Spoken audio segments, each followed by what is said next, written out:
tapat, matatag at maaasahan balitang tama at totoo lamang dito sa Pilipinas Network. Magandang araw sa ating mga kababayan sa Pilipinas at sa buong mundo. Huwag kalimutang pusuan ang video, sumubaybay at pindutin ang patingaw upang lagi kayong updated sa balita. Simulan na natin. Isang matinding krisis sa gitnang silangan ang muling sumiklab matapos maglunsad ang militar ng Estados Unidos ng panibagong serye ng mga pag-ataking panghimpapawid laban sa Iran. Layunin ng opensiba na mabilis na parusahan ng Islamic Revolutionary Guard Corps o IRGC ng Iran dahil sa madugong pag-atake sa Jordan. Nagdulot ang insidente ng matinding epekto at nagbabadya ng mas malawak na digmaan sa buong rehiyon. Ayon sa mga ulat mula sa mga otoridad, ang pag-atake sa isang base militar sa Jordan ay ikinasawi ng 2 sundalong Amerikano. May isa pang sundalo na kasalukuyang nawawala, habang 4 pang sundalo ang nasugatan at dinala sa ospital. Ito ang unang pagkakataon na may nasawing tropang Amerikano sa isang direktang pag-atake ng Iran mula nang magsimula ang kasalukuyang labanan sa rehiyon. Ayon sa pahayag ng US Central Command o CENTCOM, idinisenyo ang mga pag-ataking panghimpapawid upang pahinain ang kakayahan ng Iran na bantaan at hadlangan ang paglalayag ng mga komersyal na barko sa Strait of Hormuz. Binigyang diin ng militar ng Estados Unidos na hindi nito palalampasin ang anumang banta laban sa mga sundalo nito at handa itong gumamit ng puwersa upang ipagtanggol ang mga interes ng bansa at tiyakin ang kaligtasan ng mga pandaigdigang ruta ng kalakalan. Iniulat ng Iranian Republic News Agency o IRNA na kabilang sa mga pangunahing target ng Estados Unidos ang isang lugar malapit sa Sirik na matatagpuan sa estratehikong Strait of Hormuz. Naganap umano ang pag-atake bandang 1:30 ng madaling araw oras sa Iran. Kinumpirma ng mga lokal na otoridad sa timog na lalawigan ng Hormozgan na may mga pagsabog sa lugar. Itinuturing ang Strait of Hormuz na isa sa pinakamahalagang rutang pandagat sa buong mundo. Bago sumiklab ang labanan, humigit kumulang 20% ng pandaigdigang supply ng langis ang dumaraan sa lagusang ito. Ang anumang pagkaantala sa ruta ay may direktang epekto sa presyo ng petrolyo sa pandaigdigang merkado kabilang ang Pilipinas. Dahil dito, mahigpit na binabantayan ng buong mundo ang bawat pagkilos ng Estados Unidos at Iran. Mula nang magsimula ang digmaan, lalo pang naging mapanganib ang kalagayan ng mga tropang Amerikano sa rehiyon. Sa kasalukuyan, 16 na sundalong Amerikano na ang kumpirmadong nasawi, habang mahigit 400 iba pang nasugatan sa iba't ibang pag-atake. Ang patuloy na pagtaas ng bilang ng mga nasawi at nasugatan ay naglalagay ng matinding presyur sa pamahalaan ng Estados Unidos na kumilos. Hindi lamang sa Iran nakasentro ang mga pag-atake kundi maging sa kalapit na bansang Iraq. Isang base ng Kurdistan Freedom Party, isang armadong grupong Kurdong Iranyano na kumukontra sa pamahalaan ng Iran, ang tinamaan ng drone sa labas ng lungsod ng Irbil. Ayon sa mga opisyal ng grupo, hindi bababa sa 8 miyembro nito ang malubhang nasugatan sa insidente. Ipinapakita nito ang lumalawak na sakop ng labanan sa labas ng mga hangganan ng Iran. Niyanig ng malalakas na pagsabog ang Irbil, ang kabisera ng rehiyong Kurdistan sa Iraq, matapos paandarin ang mga sistema ng depensa laban sa mga drone. Ilang ulit nang inatake ang lungsod sa nakalipas na 4 na araw. Naganap ang mga pag-atake kasabay ng opisyal na pagbisita sa Washington ni Punong Ministro Ali Al-Zaidi ng Iraq, bagaman wala pang malinaw na ebidensiyang direktang magkaugnay ang dalawang pangyayari. Bagamat wala pang grupong umaako sa mga pag-atake sa rehiyong Kurdistan, kilala ang Iran at ang mga lokal na grupong sinusuportahan nito sa pagsasagawa ng mga katulad na operasyon noong nakaraan. Naroroon sa rehiyon ang mga sundalong Amerikano at mga rebeldeng Kurdong mula sa Iran, kaya madalas itong nagiging sentro ng mga sagupaan at gantihang pag-atake. Bago opisyal na ipahayag ng Estados Unidos ang pagkamatay ng mga sundalo nito, nagbabala na ang kataas-taasang pinuno ng Iran na si Mojtaba Khamenei tungkol sa mga hindi malilimutang aral na maaaring matanggap ng Estados Unidos kung ipagpapatuloy nito ang mga pag-atake. Sa isang pahayag na binasa sa telebisyon ng pamahalaan at iniugnay kay Mojtaba Khamenei, sinabi niyang wala ng kredibilidad ang mga kasunduan sa Estados Unidos. Samantala, sinabi ng isang opisyal ng Iran na hindi na ipatutupad ng Tehran ang mga obligasyon nito sa pansamantalang kasunduang pangkapaypaan, na manghitala-ng-putan in additional polity. Sa pagkasira ng mga diplomatikong kasunduan, nagbabala ang Iran na hindi lamang ang mga regular na puwersa nito ang lalaban, kundi maging ang mga kaalyadong grupo sa rehiyon na tinatawag na Axis of Resistance. Dahil sa lumalalang tensyon, naglabas ang pamahalaan ng Estados Unidos ng panibagong worldwide caution o pandaigdigang babala sa pag-iingat. Pinayuhan nito ang mga mamamayang Amerikano sa iba't ibang bahagi ng mundo na maging mapagmatyag laban sa posibleng mga pag-atake. Ang labanan sa Strait of Hormuz ay hindi lamang usaping militar, isa rin itong malaking banta sa mga sibilyan at mahahalagang infrastruktura. Nagsasapanganib ang patuloy na pag-atake sa mga pasilidad ng tubig, kabilang ang mga plantang nag-aalis ng alat sa tubig dagat na nagbibigay ng maiinom na tubig sa milyon-milyong mamamayan. Nananatiling mataas ang pag-aalala sa pandaigdigang ekonomiya dahil sa posibilidad ng matinding krisis sa supply ng tubig, kuryente at enerhiya. Sa Kuwait, nagdulot umano ng malaking pinsala ang mga pag-atake ng Iran matapos tamaan ng isang plantang nag-aalis ng alat sa tubig dagat at isang pasilidad ng langis. Ayon sa mga otoridad, sumiklab ang isang malaking sunog na nagpilit sa ilang unit ng produksyon ng kuryente na pansamantalang ihinto ang operasyon. Ilang bumbero at manggagawa rin ang nasugatan habang sinusubukang apulahin ang apoy na dulot ng mga misil. Lubos na umaasa ang Kuwait sa mga plantang nag-aalis ng alat sa tubig dagat para sa humigit kumulang 70% ng supply ng maiinom na tubig ng bansa. Dahil dito, itinuturing na direktang banta sa pambansang seguridad ang anumang pag-atake sa mga naturang pasilidad. Dahil sa panganib mula sa mga misil, pansamantalang isinara ng Kuwait ang himpapawid nito. Nagdulot ito ng mga pagbabago at pagkaantala sa mga biyahe ng Kuwait Airways at iba pang kumpanyang panghimpapawid. Naging abala rin ang mga sistema ng depensa ng iba pang mga bansa sa rehiyon. Iniulat ng Iraq na matagumpay nitong pinabagsak ang ilang drone na pansalakay sa ibabaw ng Erbil. Nagpabagsak naman ng Jordan ang mga misil ng Iran na dumaan sa himpapawid nito. Paulit-ulit ding tumunog ang mga sirena ng babala sa Bahrain at Saudi Arabia upang alertuhin ang mga mamamayan tungkol sa paparating na panganib dahil sa pinsala sa mga sibilyang pasilidad. Mariing kinondena ng Gulf Cooperation Council ang mga pagkilos ng Iran. Inakusahan ng kalihim general ng samahan na si Qasem Mohammed al-Budaywi ang Iran ng paggawa ng mga krimen sa digmaan dahil sa umano'y sadyang pagpuntirya sa mga infrastrukturang mahalaga sa buhay ng mga mamamayan.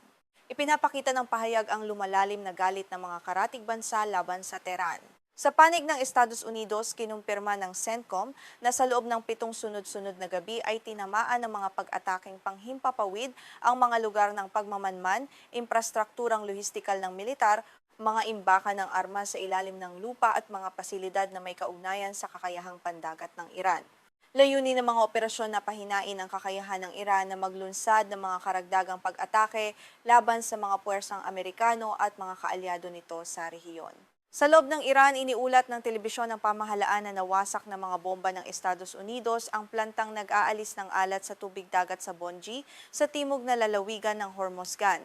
Ayon sa IRNA, naputol ang supply ng tubig sa humigit kumulang 10,000 tao. Napinsala rin umano ang isa pang pasilidad ng tubig sa estratehikong Qeshm Island.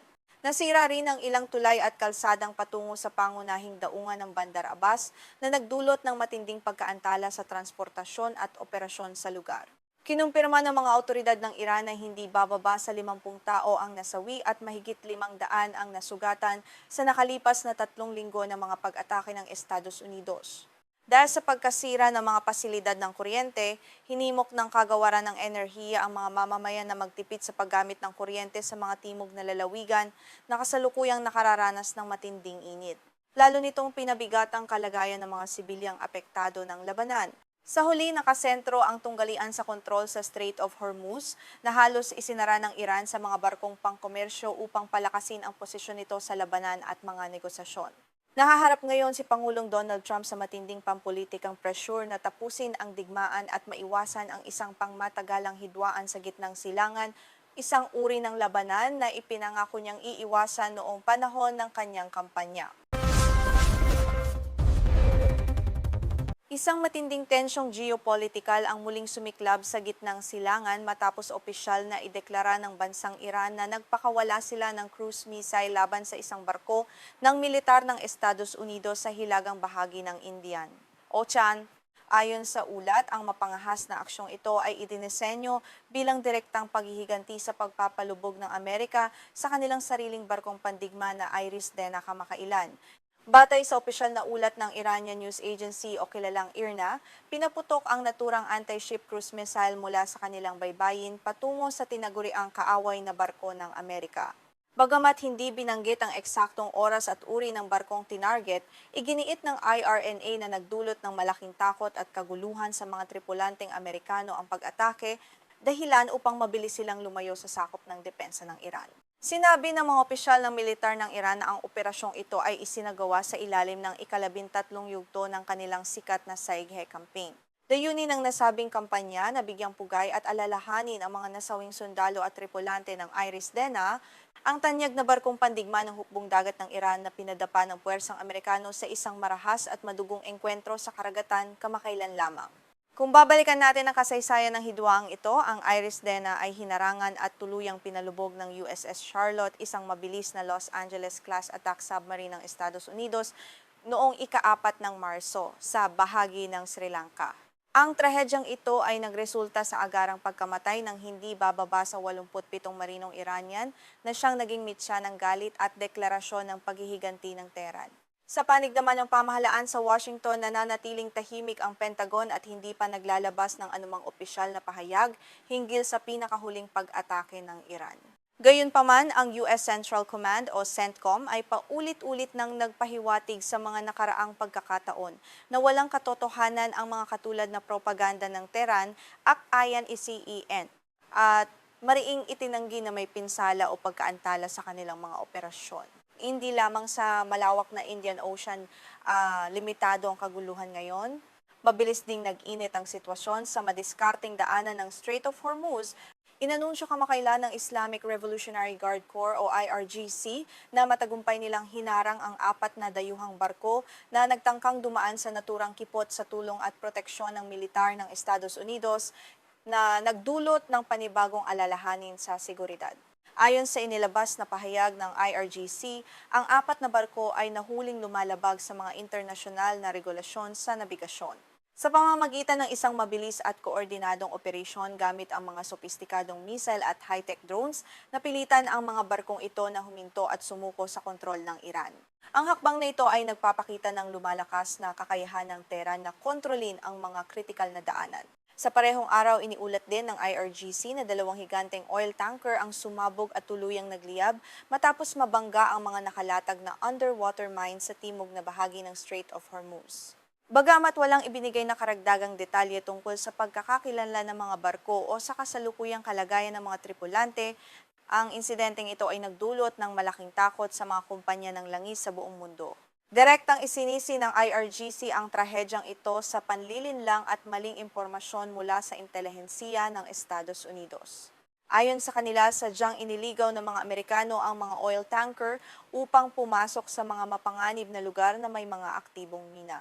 Nagbabala ang Iran sa lahat ng mga dayuhang kapitan na huwag magpadala sa mga maling direksyon ng Amerika at iwasan ang mga rutang idineklara nilang mapanganib. Ang akusasyong ito ay direktang sumasalungat sa naunang pahayag ng US Navy kung saan tiniyak nila sa publiko na nalinis na ang mga mina sa timog na bahagi ng Strait of Hormuz upang siguruhin ang ligtas na paglalakbay ng mga komersyal na barko. Dahil dito, lalong naguluhan ng mga shipping companies kung aling impormasyon ang dapat paniwalaan sa gitna ng nagbabangga ang propaganda at pahayag ng dalawang bansa. Sa kasalukuyan, halos ganap nang isinara ng militar ng Iran ang Strait of Hormuz sa nakalipas na 1 linggo. Ito ay matapos tuluyang gumuho ang pansamantalang kasunduan sa tigil putukan sa pagitan ng Washington at Tehran. Dahil sa tuluyang pagkasira ng negosasyon, mabilis na nagbalik ang dalawang bansa sa marahas na pakikipaglaban na naglalagay sa buong rehiyon sa bingit ng isang malawakan at mapanirang digmaan. Ang Strait of Hormuz ay itinuturing na pinakamahalagang daanan ng supply ng langis sa buong mundo, kung saan dumadaan ang halos sangkatlo ng kabuuang petrolyo sa dagat. Ang anumang pagkaantala o blokasyon sa kipot na ito ay may agarang epekto sa presyo ng langis sa pandaigdigang merkado na maaring magbunga ng matinding krisis sa ekonomiya ng maraming bansa, kabilang na ang Pilipinas na lubhang umaasa sa imported na langis. Upang mapanatili ang kanilang kontrol sa rehiyon, patuloy na naglalabas ng babala ang Iran sa mga komersyal na barko. Iginiit ng Tehran na ang mga tanker ay pinapayagan lamang dumaan sa mga ruta na malapit sa kanilang hilagang baybayin, sa ilalim ng kanilang direktang pangangasiwa. Ito ay upang iwasan ang mga koridor sa timog na pilit namang pinoprotektahan at binubuksan ng puwersang militar ng Estados Unidos.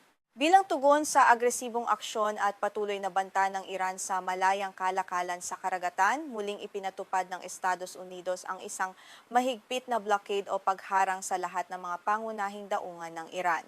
Layunin ng Washington na pigilan ang pag-export ng langis ng Iran at tuluyang putulin ang kanilang pinagkukunan ng pondo para sa militar na lalong nagpapahirap sa ekonomiya ng Tehran. Hindi lamang blockade ang naging tugon ng Amerika sa sitwasyong ito. Nagsagawa rin ng militar ng US ng mga serye ng panggabing airstrikes o pambobomba sa mga estratehikong target sa loob mismo ng teritoryo ng Iran. Ang mga pag-ataking ito ay naglalayong sirain ng mga radar station, missile launchers at mga pasilidad ng drone na ginagamit ng Iran upang magmanman at manggulo sa mga barko sa Strait of Hormuz. Ayon sa mga eksperto sa geopolitika, ang direktang pambobomba ng Amerika sa loob ng teritoryo ng Iran ay nagmamarka ng isang napakapanganib na yugto sa kanilang hidwaan. Maaari nitong pilitin ang iba pang mga bansa sa rehiyon na pumanig sa labanan na lalong magpapalawak ng digmaan. Ang kawalan ng katiyakan ay nagdudulot na ng panic buying sa mga stock market at patuloy na pagtaas ng presyo ng krudo sa buong mundo. Samantala, nagpahayag na ng malalim na pagkabahala ang iba't ibang bansa sa Asia at Europa na lubhang umaasa sa supply ng langis mula sa gitnang silangan. Nanawagan sila sa United Nations na mamagitan ng mabilis upang maiwasan ang tuluyang pagsasara ng Strait of Hormuz. Gayunpaman, tila walang nakikinig sa mga panawagang ito habang patuloy na nagpapalitan ng mabibigat na banta ang magkabilang panig sa rehiyon. Para sa mga bansang tulad ng Pilipinas, ang krisis na ito ay may direktang epekto sa pamumuhay ng bawat mamamayan. Ang pagtaas ng presyo ng langis ay nangangahulugan ng mas mataas na pamasahe, kuryente at presyo ng mga pangunahing bilihin. Binabantayan na rin ng ating pamahalaan ang kaligtasan ng libu-libong mga Pilipinong seafarer na nagtatrabaho sa mga barkong dumadaan sa mapanganib na kipot na ito. Sa ngayon, tila malabo pang maibalik ang kapayapaan dahil sa kawalan ng bukas na komunikasyon sa pagitan ng Washington at Tehran.